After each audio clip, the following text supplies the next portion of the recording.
The third with your loudest voices in honor of the Imam of our time, Imam Sahib al-Asr wal-Zaman.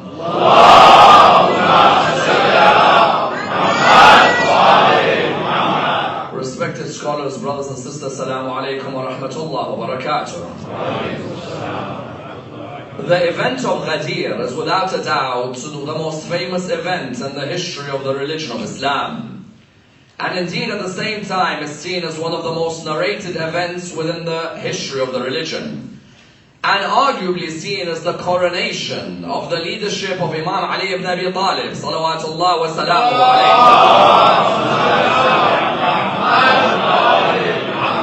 alayhi. You will not find so many narrators of an event like the narrators of the day of Ghadir. At every century, from the 1st until the 14th century after Hijrah, and this year we are in the 14th century after Hijrah, you find that every century there have been scholars, both Sunni and Shia, who have declared that the day of Ghadir was a unanimous day, who have declared the event of Ghadir as being a unanimous event. Nobody within the Sunni or the Shia ulama has denied that the event of Ghadir took place.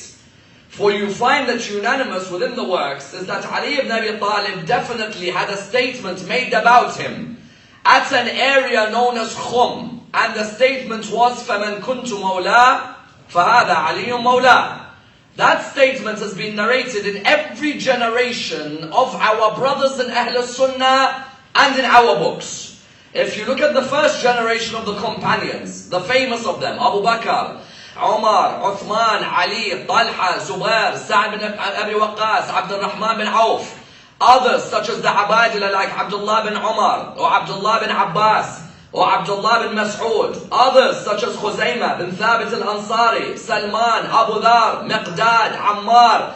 In that first generation, all of them have narrated that Rasulullah stopped at a place by the name Khum and made an announcement about Ali. In the generation after that, the likes of Sa'id ibn Jubair narrate the incident of Ghadir. In the generation after that, the likes of Sufyan al-Thawri narrate about the incident of Ghadir. In the generation after that, Imam al-Shafi'i narrates about what happened in Ghadir. In the generation after that, you find, for example, Imam al-Bukhari in his Tarikh, not in the Sahih, in the Tarikh, narrates the incident of Ghadir. In the generation after that, Imam al-Nasa'i narrates the incident of Ghadir. In the generation after that, you'll name the likes of Ghazali, Suyuti, Tahawi, Shawkani, all the most famous of the ulama of Ahl Sunnah. All of them say that the incident of Ghadir is a reliable incident. In other words, 1400 years of scholarship, all of them are unanimous that yes, there was a statement made. The statement was, فَمَنْ كُنْتُ مَوْلَى فَهَذَا عَلِيٌّ مَوْلَى. It was made in the last days of the life of Rasulullah. It was made in and around the period of the pilgrimage of the Prophet before he died. Therefore you find there is no incident in the history of the religion of Islam which has been narrated from so many different people like the incident of Ghadir. That the likes of Abu Ja'far al-Tabari or Ibn Uqda or the likes of others who have looked at this area have written books about the different chains of Ghadir. You see, a hadith may have one chain, correct? Ghadir has up to 250 different chains who say they were there at Ghadir and they saw what happened with Imam Amir al-Mu'mineen. Someone asks the question here. You say therefore that Ali ibn Abi Talib was chosen on the day of Ghadir, he was announced? We say yes. Say to Ahl Sunnah, say that he was announced as Man Kuntu Mawla, فَهَذَا عَلِيٌّ مَوْلَى. We say yes. They said, then why is it that a lot of our brothers from Ahl Sunnah do not take Ali ibn Abi Talib and do not take the incident of Ghadir like we take it? Say, what do you mean? Say, when you look around the world of Ahl Sunnah, you ask them that do you know about the incident of Ghadir? You find that many of them will turn around and not know him. Therefore the question arose that if the incident of Ghadir is so famous, why is it that many of Ahl Sunnah have not taken it on as a theological principle? As in if the incident of Al-Ghadir has been narrated by Dhahabi, by Bukhari, by Muslim, surely Ahl Sunnah would turn around and say, wait, there it is, Ali ibn Abi Talib was announced as the successor of Rasulullah. There would be no doubt, there would be no discussion. There are three reasons why our brothers in Ahl Sunnah have not taken Ali ibn Abi Talib's announcement as Ghadir into their lives. The first reason is a laziness and an unwillingness to read, which affects both the Shia and the Sunnah. What do I mean? Most of the Shia and the Sunnah don't know why they believe what they believe in, by the way. Let's make something very clear. Most Shia and Sunnah are simply following their forefathers. If you ask him, why do you believe what you believe? He says to you, listen, this is what I found my forefathers doing.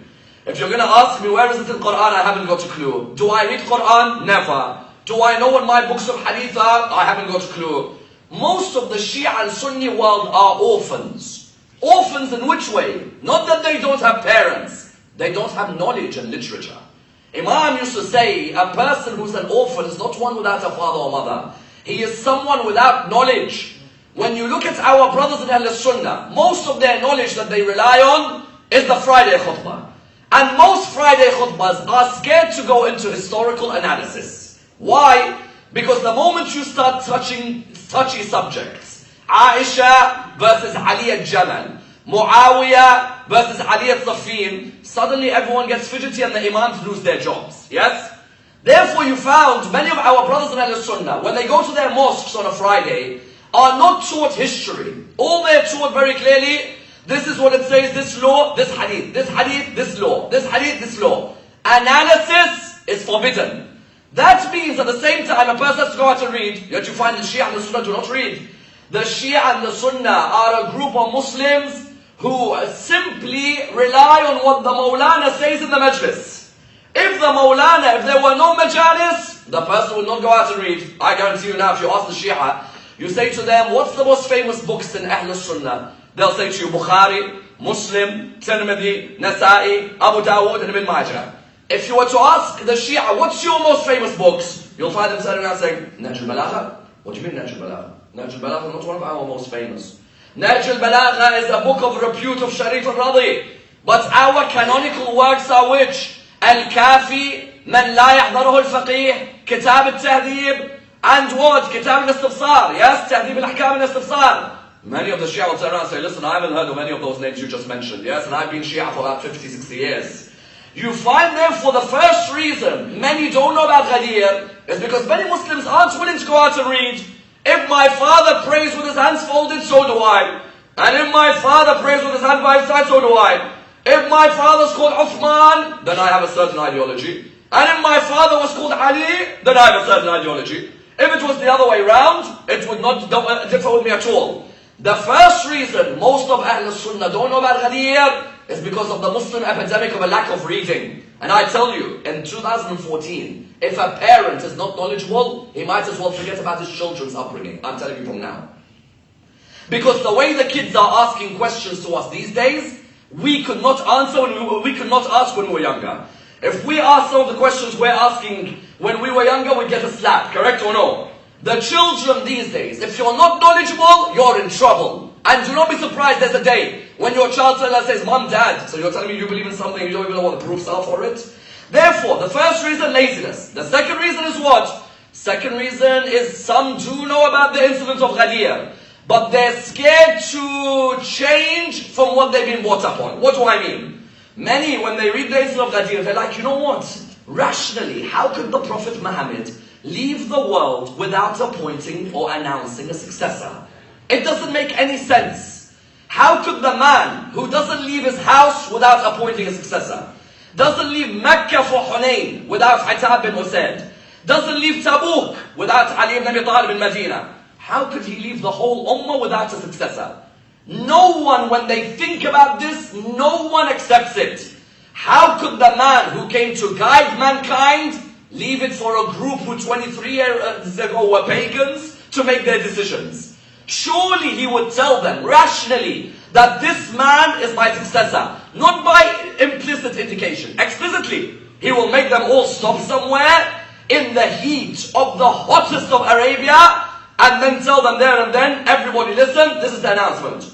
Some of our brothers from Ahl Sunnah, when they hear this, they think to themselves, you know what, this makes sense. Surely the Prophet Muhammad would not leave the world without appointing or announcing successor. He wouldn't implicitly saying that so-and-so led prayers. That's not a designation. That's just a merit.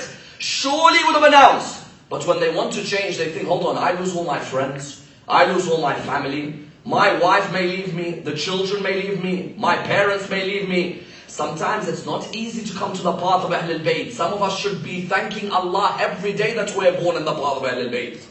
Because for someone to leave his whole path to come towards the path of Ahlul Bayt is not easy. It's a major sacrifice. Yes, there are many out there who know Ali ibn Abi Talib, with all his attributes, was definitely the best man for Khilafah. They knew very well, but inside themselves they begin to ask themselves, if Ali ibn Abi Talib was announced at Ghadir, then there's an X on certain personalities later on, correct?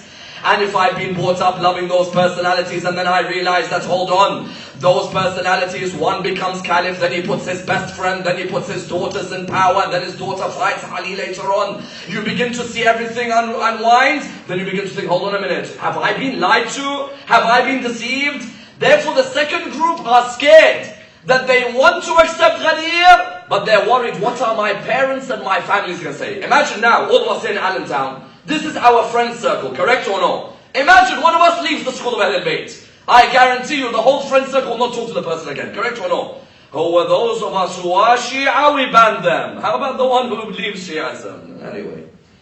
Those who are Shia, we ban them. How about the one who leaves Shi'ism? Therefore, the second reason, Ghadir, they know about it, but scared. The third reason why some will not accept Ghadir is what? It's a very interesting reason. Who told you that the way we see Ghadir is the way Ahlul Sunnah are made to see Ghadir? What do I mean? You see, when you ask our brothers from Ahlul Sunnah, what happened at the day of Ghadir? What did the Prophet mean when he said, فَمَنْ كُنْتُ مَوْلَى فَهَذَا عَلِيٌّ مَوْلَى? You know what they say? Yemen, Khalid ibn Walid, booty. Say, sorry? Say Yemen, Khalid ibn Walid, and the taxes of Yemen. Say, hold on. What's that got to do with مَنْ كُنْتُ مَوْلَى فَهَذَا عَلِيٌّ مَوْلَى? Say, yes. مَنْ كُنْتُ مَوْلَى فَهَذَا عَلِيٌّ مَوْلَى means what? There was a fight in Yemen involving Ali and Khalid. Rasulullah resolved it at Hajj. You see, sometimes you think that Ghadir, as seen by us, is seen by everyone the same, correct or no? One of the biggest tricks played in Islamic history was to change the context of Ghadir to push it away from Ali ibn Abi Talib. When you ask any follower of Ahlul Bayt, what happened at Ghadir? They say Imam Ali's hand was risen in front of 100,000 people, and they were told that Ali ibn Abi Talib is the Prophet's successor, correct or no? You go to our Ahlul Sunnah brothers today, those who have studied, you ask them, do you know about Ghadir? They're like, yes. Do you agree with it? Yes. What happened? Yemen, Khoms, Khalid. You say, excuse me, what are you talking about? Say, well, haven't you read our books properly? Say, we have. Said, do you believe in Ghadir? Said, yes, we do. But it doesn't refer to Ali. Because they hated Ali, Rasulullah made an announcement because the word Mawla means friend.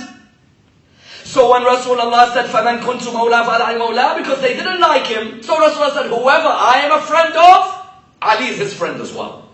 You need to understand the delicacy of Ghadir is not as easy as it seems. To most of us, because we are in the mosque and hear the same lectures, we assume the whole world sees the day of Ghadir as we do. Not at all. You enter a proper debate with one of our brothers from another school in Islam. He'll tell you, what are you talking about? Ali ibn Abi Talib was chosen. Ali ibn Abi Talib had a skirmish, and Rasulullah resolved the skirmish, and he told the companions, مَنْ كُنْتُ مَوْلَى فَهَذَا عَلِيٌّ مَوْلَى. Question, was Ali ibn Abi Talib with Rasulullah on the way to Hajj that year or no? Answer, no. If you ask many followers of Ahlul Bayt, when Rasulullah left Medina to go to Mecca for Hajj that year, was Ali ibn Abi Talib with him? Not at all. Of course he wasn't with him.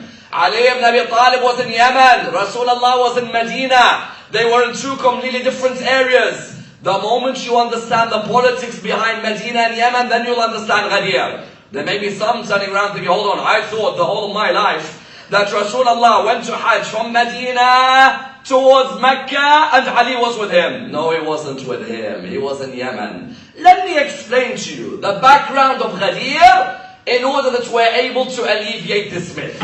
Because now on the internet, we are being bombarded that Ghadir was the day Rasulullah resolved the fight between Khalid and Ali.